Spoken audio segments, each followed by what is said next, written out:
옆에 분과 인사하겠습니다. 마라나타라고 인사하겠습니다. 마라나타의 뜻은 주 예수여 어서 오시옵소서 하는 그런 뜻을 지니고 있습니다.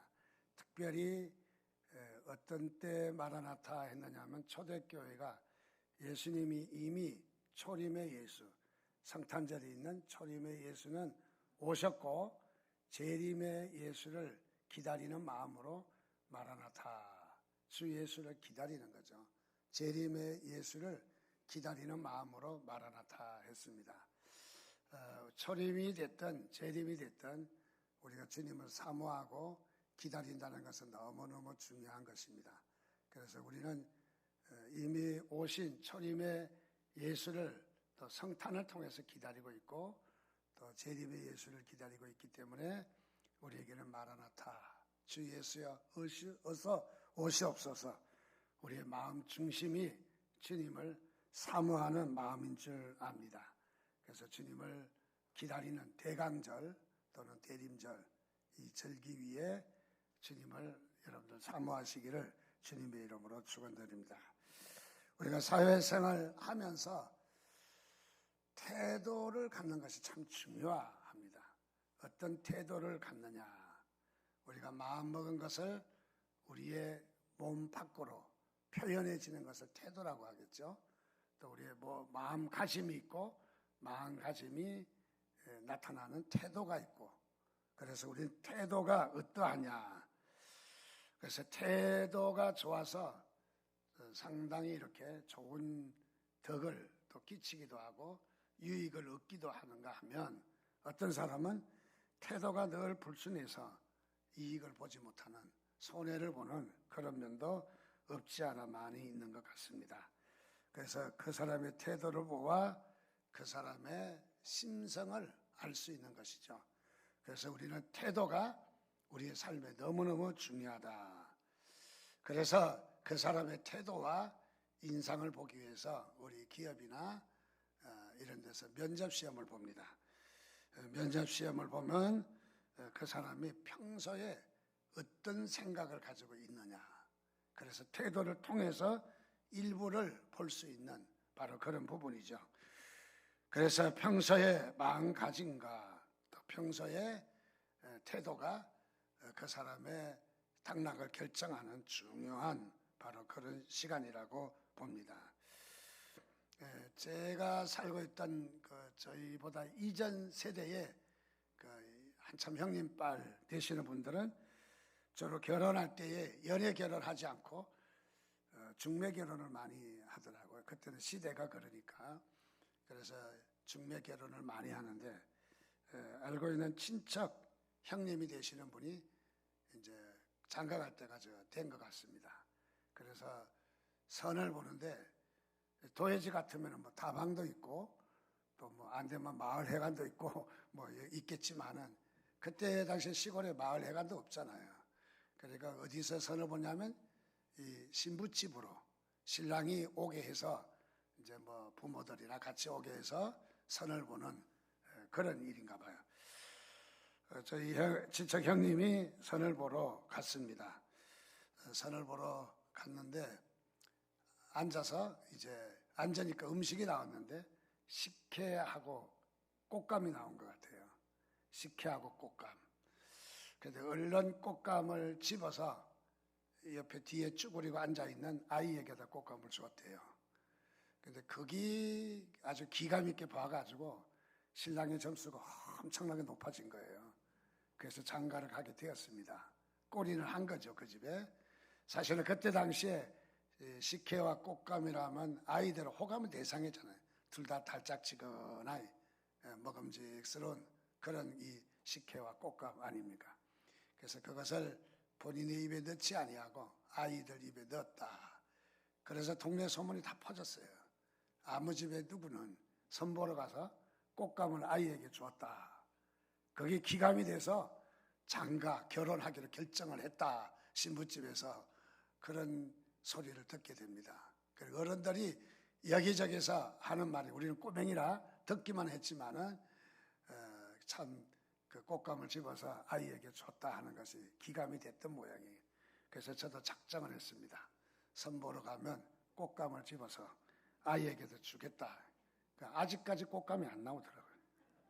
아직까지 아이도 없고. 그래서 어쨌든 그런 우스갯소리를 해봅니다. 태도죠. 태도에 따라서 그야말로 많은 이렇게 호응과 기감을 얻게 된다 하는 것을 우리가 볼 수가 있는 부분입니다. 자, 태도가 어떠하냐? 참 중요한 것이죠. 오늘 성경에 보니까 예수님께서 이 땅에 오셨을 때 각각 나타나는 반응들이 태도죠. 반응이 매우 달랐다고 하는 거죠. 그래서 오늘 그 태도를 우리 세 부류를 좀 찾아보려고 합니다. 첫째는 예수님이 오셨을 때 태도를 보인 사람 중에 하나가 헤롯입니다. 헤롯 대왕이죠.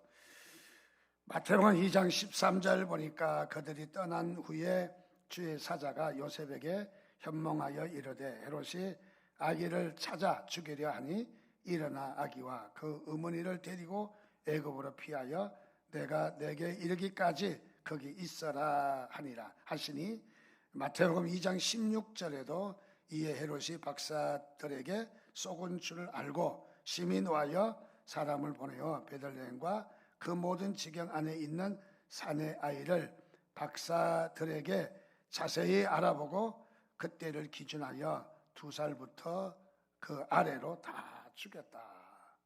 자, 이 헤롯은 대왕입니다. 정말 왕입니다. 대단한 왕인데 정말 짜잘한 권력 때문에 만왕의 왕이신 바로 이 예수가 왔다 하는 이 소리에 아마 미워하고 예수님을 증오한 것 같습니다.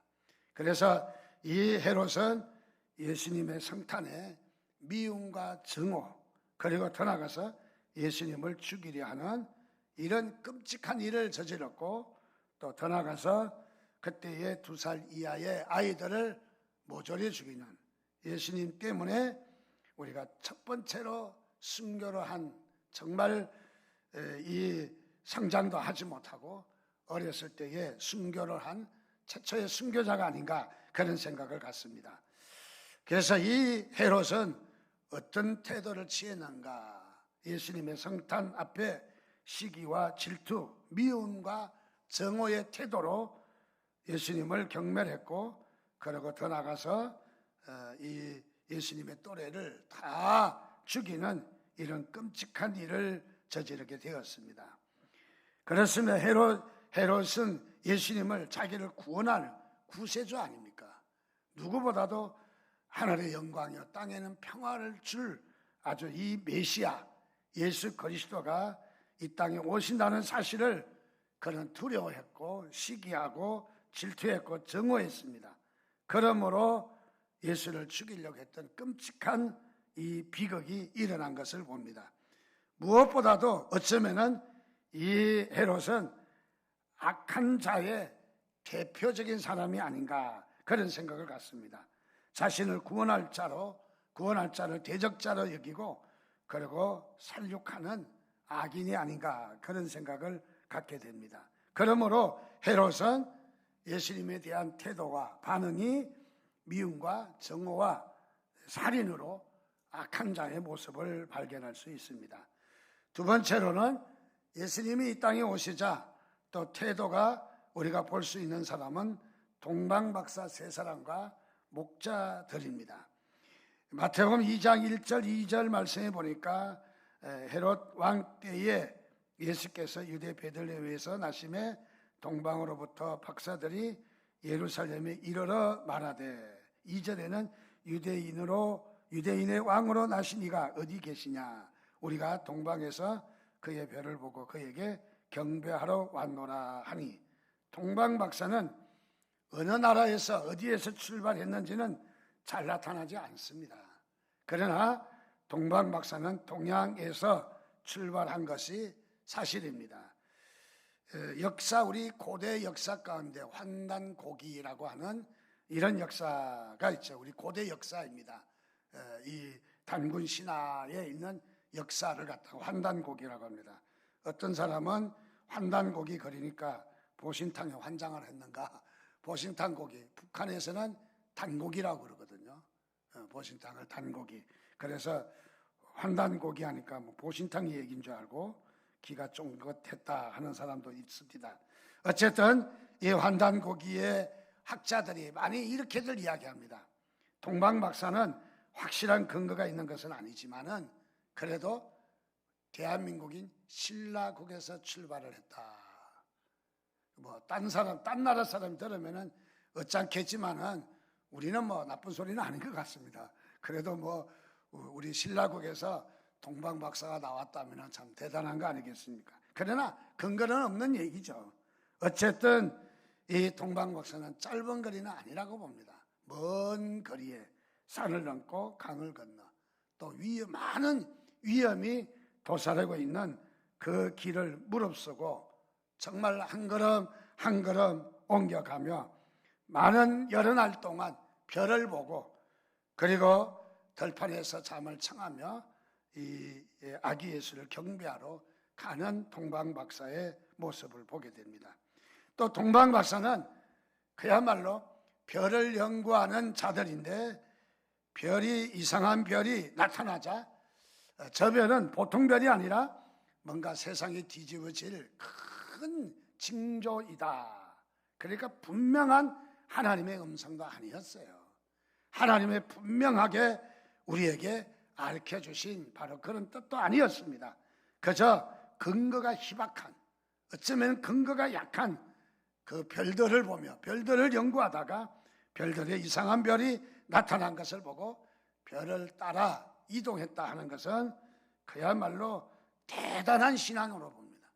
이 동방박사가 그야말로 대단한 신앙인 것을 발견할 수 있습니다. 그래서 동방박사들은 비록 미온적이고 부족한 것이지만은 따라서 가는 정말 믿음의 사람, 믿음이 있는 것을 발견합니다. 우리는 종종 신앙생활하면서 하나님께서 우리에게 말씀하실 때 패키지로 처음서부터 끝까지 이렇게 가면은 이렇게 된다 딱 그냥 잘라서 말씀해 주시면 얼마나 좋겠습니까? 그대로 따라하면은 결과가 이렇게 된다 딱 가르쳐 주니까 그야말로 하나님을 따라가기가 참 좋을 거예요. 근데 대체적으로 보면 하나님께서 우리를 인도하실 때 처음서부터 끝까지 완전히 다 보여주지는 않는 것 같아요. 이렇게 오면 이렇게 해서 병이 낫고 이렇게 해서 축복을 받고 사업도 잘 된다. 그래서 뭐 사업에 1년 연 매출이 매덕이 된다. 그렇게 가르쳐 주면 죽어도 그거 할 텐데 그렇게 안 가르쳐 주시잖아요. 하나님은 어떻게 one step 한 걸음 걸어가야 다음 한 걸음을 또 가르쳐 주시고 또 한 걸음 걸어가야 다음 한 걸음을 또 가르쳐 주시는 하나님은 한 걸음 한 걸음 인도하시는 하나님이십니다. 오늘 동방박사가 바로 그런 심정 아니겠습니까? 정말로 정확하게 뭐가 뭔지도 잘 모르지만은 그러나 별을 보고 정확한 근거도 아니지만은 그야말로 이 별을 보고 그야말로 아기 예수를 경배하러 가는 그의 발걸음을 발견할 수가 있습니다. 또 2장 8절 9절 말씀에도 보면 그 지역의 목자들이 밤에 밖에서 자기 양떼를 지키더니 주의 사자가 곁에 서고 주의 영광이 그들을 두루비춤에 크게 무서워하는지라. 이번에는 목자들의 반응입니다. 목자들은 보니까 양을 지키는 자들인데 밤에 밖에서 양떼를 지켰다. 자신에게 맡겨준 일을 성실히 잘 수행하는 목자들인 것을 발견합니다. 그리고 주의 사자가 곁에 있는데 주의 사자에게서 주의 영광이 두루비춤에 그들이 크게 두려워하고 무서워했다. 자, 이것은 스포트라이트를 딱 이렇게 비춰준 것이 아니라 여기에 이 주의 사자에게 주의 영광을 비췄다 하는 말은 하나님의 영광이 있었다는 거죠. 하나님의 영광이. 우리도 은혜 가운데 있을 때, 기도 가운데 있을 때, 금식 기도 가운데 있을 때 보면 우리의 얼굴 표정이 다르고 자세가 다르고 얼굴에 윤기가 나고 정말로 얼굴이 환하면서 막 이 평강의 기쁨이 우리에게 솟아있는 그런 모습을 보면 집사님 요즘 은혜가 충만한가 봐, 그렇게 우리가 이야기하지 않습니까? 역시 여기에 주의 사자에게 이러한, 다시 말하면 위험이 있고 근엄해 보이고 감히 누구도 쉽게 대할 수 없는 바로 신적인 권위의 모습을 주의 사자를 통해서 봤다 하는 것이죠. 즉 그 신적 권위가 그야말로 주의 사자들에게 봤을 때 이 큰 영광이 나타나게 되었다. 이것은 무슨 말이냐? 주의 사자는 사람입니다. 주의 사자는, 주의 종은 사람입니다. 그런데 그를 통해서 권위를 존중했다는 거죠. 우리식으로 말하면 권위를 존중했다. 그러니까 여기에 목자들은 권위를 존중할 때에 이 양떼를 지키며 주의 영광이 임하게 되었고, 동방박사들은 근거 없는 희박한 이 사인이지만은, 그러나 목숨 걸고 동방박사는 아기 예수를 경배하러 갔다.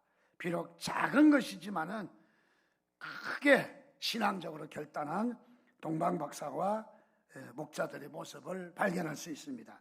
오늘 우리도 신앙생활할 때 하나님께서 우리에게 작은 사인으로, 또 작은 징조로, 작은 말씀으로 우리에게 말씀하실 때 거기에 하나님께로 향한 우리의 태도가 있기를 바랍니다.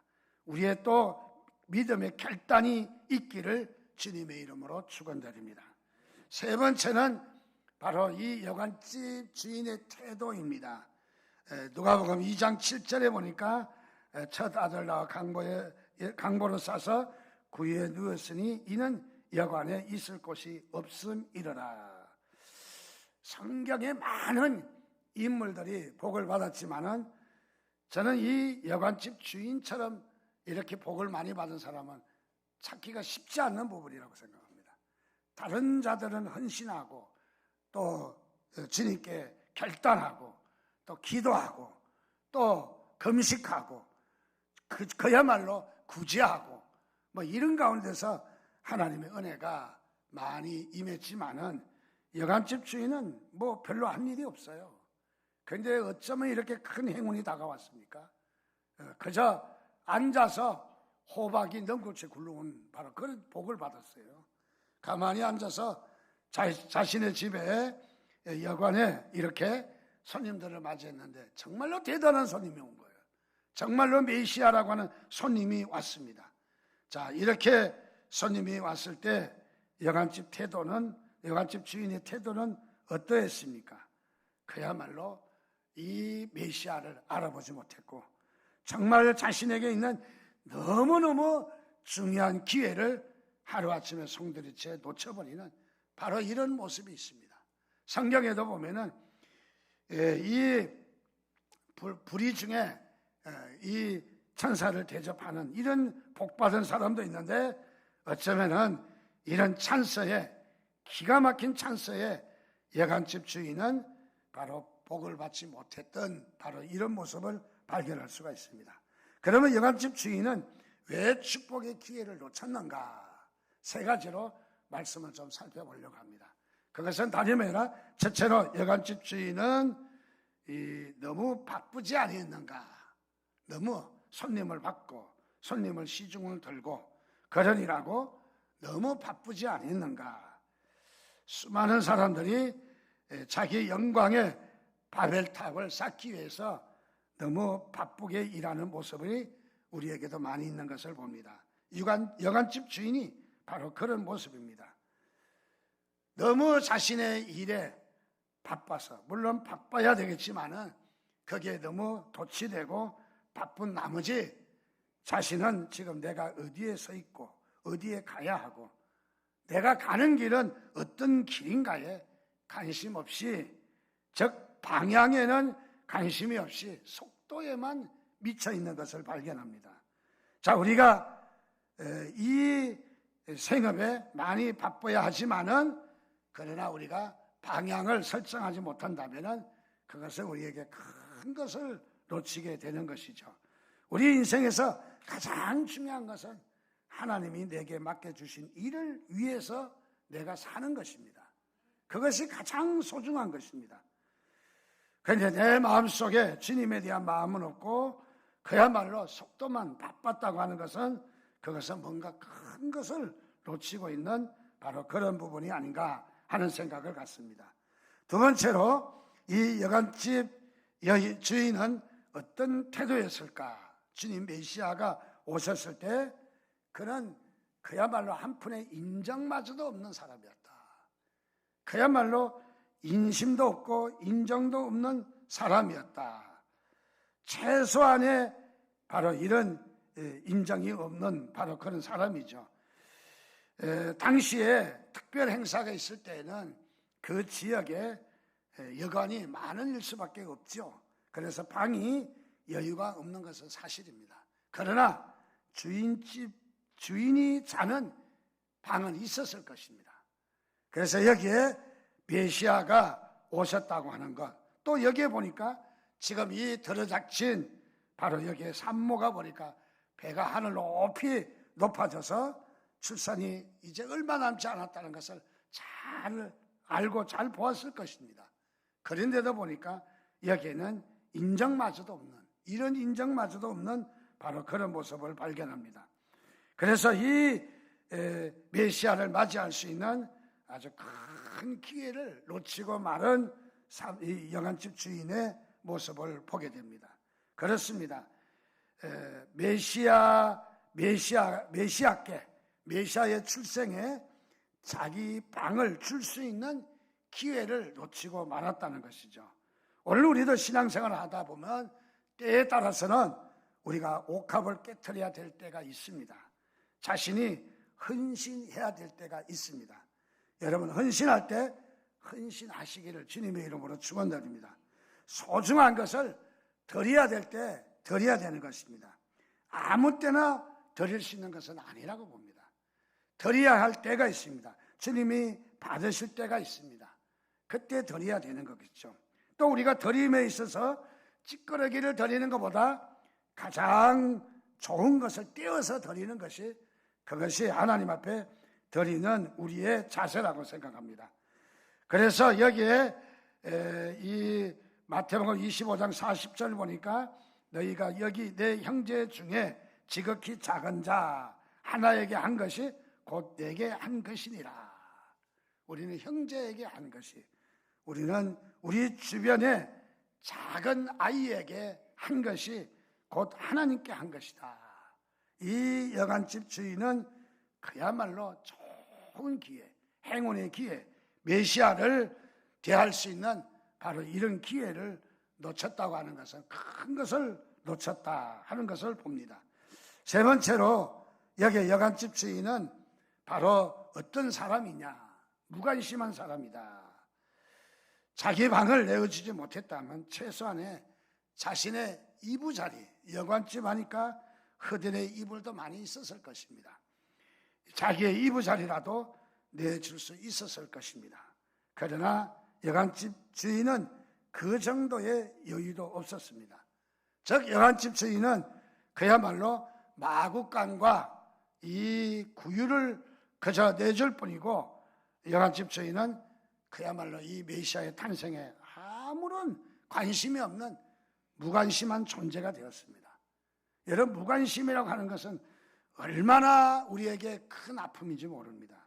우리가 이 무관심은 그야말로 만병의 바로 원인이 되는 것입니다. 우리가 어떤 회사나 관공서에 방문하면은 그야말로 우리의 서류를 좀 꼼꼼하게 검토해 주면 참 좋은데 근성으로 대할 때도 없지 않아 있을 수가 있습니다. 그러나 그렇게 무관심으로 어떻게 우리를 대한다면은 많이 속상하고 마음이 아플 것입니다. 여러분, 우리 교회는 특별히 더 그렇다고 봅니다.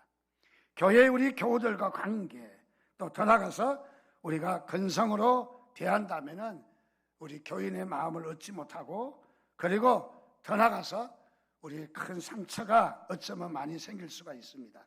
우리 사역에서도 그렇고, 또는 우리가 교우들과의 관계에서도 그렇고, 근성이 아닌, 형식이 아닌 진심으로 우리가 대한다면은 우리에게 내적인 열매들이 더 풍성하게 열릴 줄 믿습니다. 바로 그래서 자녀들도 우리가 무관심하게 대할 때 자녀들이 삐뚤어지고, 어제 잠시 금쪽 같은 내 새끼 보니까 중학생 아이인데 참으로 너무너무 부모하고 자녀하고 완전히 벽창호더만요.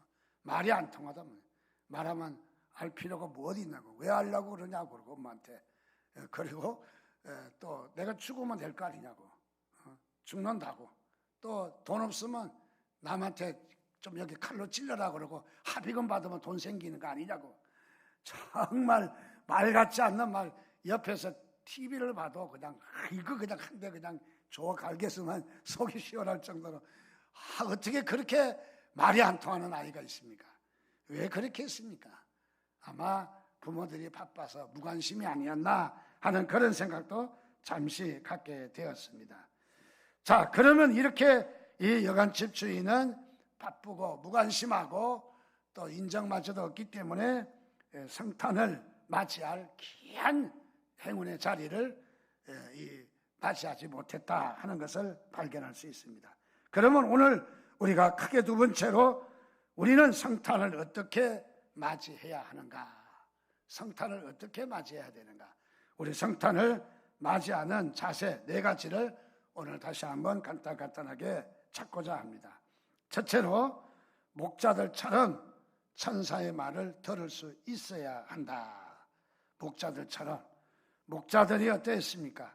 하나님의 말씀을 들을 수 있었습니다. 그리고 동방박사처럼 하나님의 말씀, 천사의 말을 들을 수 있었습니다. 하나님께서 우리에게 종종 우리에게 말씀하십니다. 말씀하시는 것은 음성이라고 그러죠. 음성으로 말씀하시는 것은 우리에게 감동이라든지, 또 말씀을 들으면서 우리가 또 감동이 되는 말씀이라든지, 또는 우리에게 또 옛날에 들었던 말씀이 생각나게 한다든지, 또는 우리 교우들이나 또는 우리 사람들로부터 권면의 말씀이 들려올 때에 그게 다 주의 음성이거든요.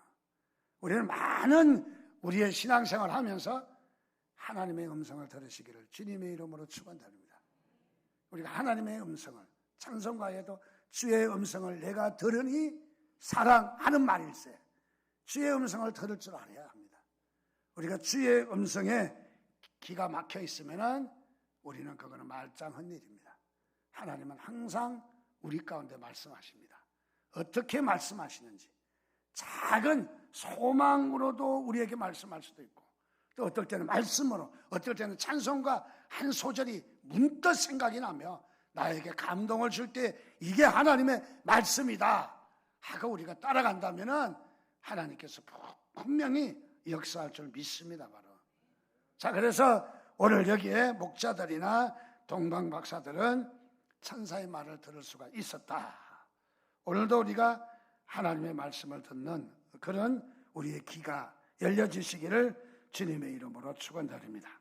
두 번째는 목자와 동방박사들은 어떠했느냐?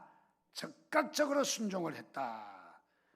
오늘 15절에서 16절 말씀해 보니까 천사들이 떠나 하늘로 올라가니 목자가 서로 말하되 이제 베들레헴까지 가서 주께서 우리에게 알게 하신 바 이 이루어진 일을 보자 하고, 그 다음이 중요합니다. 빨리 가서 어떻게 했다? 빨리 갔다는 말이에요.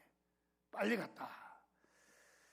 자, 여기에 이 동방박사와 여기에 목자들은 빨리 갔다.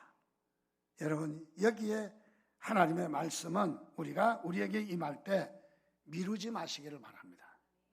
미온적으로, 수동적으로, 그리고 생각해보고, 하나님의 말씀이 나에게 오래 머물고 있지 않아요. 감동을 주시면, 잠깐 감동을 주시면 내가 결단하고 나서야 합니다. 근데 하나님 말씀 우리에게 희미하게 좀 주는 것 같은데 미루고 소극적으로 대하고, 그리고 관심이 별로 없으면 나도 다른 생각 때문에 또 잊어버려요. 그러면 하나님을 따라갈 수가 없어요. 하나님의 음성을 들을 수가 없습니다. 그래서 하나님의 음성을 들으면 듣는 대로 시행하는 거예요. 부족하면 부족한 대로 시행하는 거예요. 여러분, 하나님 말씀을 들을 때 즉각적으로 순종하시기를 주님의 이름으로 축원드립니다. 그래서 우리가 얼마나 하나님의 말씀을 즉각적으로 듣느냐 하는 것이 참 중요합니다.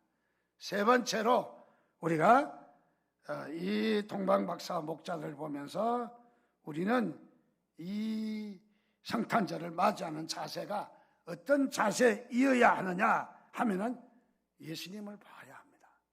예수님을요. 누가복음 2장 16절 말씀에 보니까 빨리 가서 마리아와 요셉과 그 위에 누인 아기를 찾아서 보고, 아기를 찾아서 본다라는 말은 누굽니까? 예수님을 봐야죠. 예수님을 보았으면 가장 중요한 것은 예수님입니다. 여러분, 교회 오셔서 누구를 봐야 합니까? 처음에는 보이는 게 목사가 보이죠.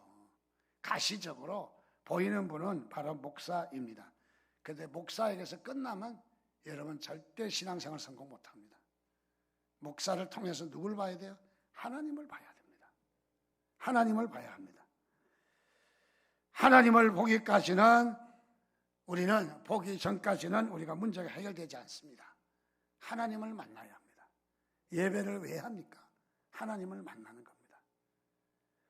영이신 하나님을 우리의 육안으로 볼 수 없기 때문에, 가시적으로 볼 수 없기 때문에 우리에게 가시적으로 1차적으로 목사가 나타나죠. 목사가 보이죠. 장로가 보이죠. 집사가 보이죠. 그러나 그것으로 끝난다면 여러분 불행한 삶입니다. 그 가운데 무엇을 봐야 합니까? 하나님을 봐야 합니다. 하나님을 볼 때 역사가 일어납니다. 우리 또 수고하다가 전도사로 나가는 우리 김찬양 우리 전도사님입니다. 이제는 참 아이를 태안에 가졌을 때에 유산기가 있고 병원에서도 유산이 되었다고 병원 처리를 하자 하는데 그렇게 받아들일 수가 없어서 당나람을 치고 주일날 저녁에 달려왔습니다. 사택으로 울면서 그야말로 기도해달라는 겁니다. 그때 남아있던 몇몇 교우들이 함께 둘러서서 간절히 기도했습니다. 간절히 기도하고 일주일 뒤에 병원에 갔더니 아이가 살아있다는 거예요. 근데 출산할 때도 꼭 일주일간 뒤지더라고요. 일주일간 늦게 출산하더라고요.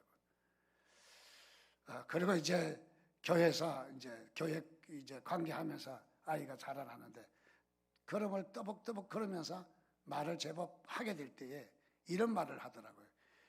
교회 오면 나나님 그래요. 그래서 교회 와서 왜 나나님이라고 할까? 무슨 말인지 이해를 못했어요. 한참 듣고 있으니까 교회 하나님부터 하나님을 말하니까 교회 가서 하나님을 보자. 하나님을 만난다. 자, 교회 가면 하나님이라는 것을 알았어요. 그래서 교회 오니까 하나님이 어디 있어요? 가운을 입고 설교했거든요. 제가 그때 가운을 입고 있는 목사가 하나님으로 보였던가 봐. 그래서 저만 보면 하나님이라고 그러는 거예요. 그래서 저는 하나님 대접받은 일도 있습니다.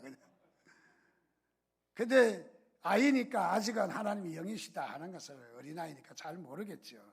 근데 교회에 가운 입고 있는 분이 하나님으로 알았던 거예요. 하나님. 여러분, 목사를 하나님으로 봤던 우리 찬양 형제를 정말 칭찬합니다. 우리가 신앙생활 할 때 바로 그런 거 아니겠습니까? 우리가 가시적인 목회자나 가시적인 장로님이나 때에 따라서 하나님적이지 못한 부분 많이 있죠. 냄새나는 부분 많이 있죠. 그래도 우리가 놓치지 말아야 될 것이 있어요. 하나님 봐야 돼요. 그분 뒤에 숨어있는 하나님을 봐야 돼요. 하나님을 보지 못한다면 다 놓치는 것이죠.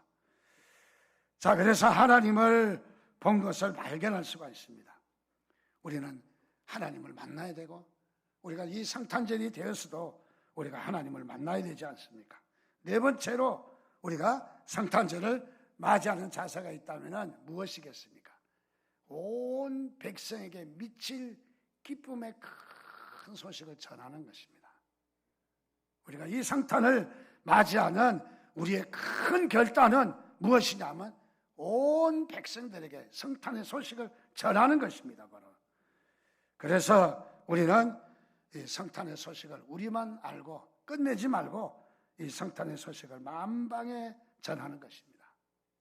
성탄절이 가장 참으로 중요합니다.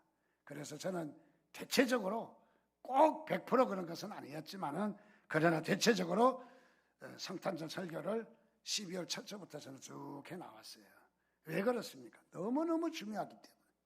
그래서 성탄을 12월 한 달 고대하고 사모할 때에 성탄의 축복이 우리에게 있지 않나 하는 생각을 갖습니다. 자, 그래서 우리는 이 크리스마스의 가장 소중한 분은 예수 그리스도이십니다. 추리가 아닙니다. 또는 우리의 이 산타가 아닙니다.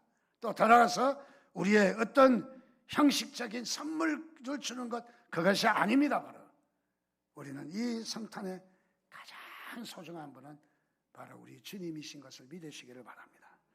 그래서 오늘도 이 한 시간 우리 성탄을 통해서 21년도 우리의 마음속에 주님의 성탄의 꽃이 피어나시기를 주님의 이름으로 축원드립니다. 같이 기도하겠습니다. 하나님 앞에 한 목소리로 기도한 것은 우리에게 해년마다 성탄이 지나가지만은 이것이 우연으로 지나가거나 어떤 행사를 지나가지 않게 하시고 성탄을 통해서 우리가 다시 한번 이 참으로 우리의 태도를 다시 바르게 하며 우리가 성탄의 기쁜 소식을 우리가 맞는 태도를 잘 우리가 할 수 있도록 하나님의 우리에게 은혜를 베풀어 달라고, 금년에도 성탄의 축복을 축복해 달라고 우리 이 한 시간 주여 한번 부르짖고 같이 기도하겠습니다. 주여.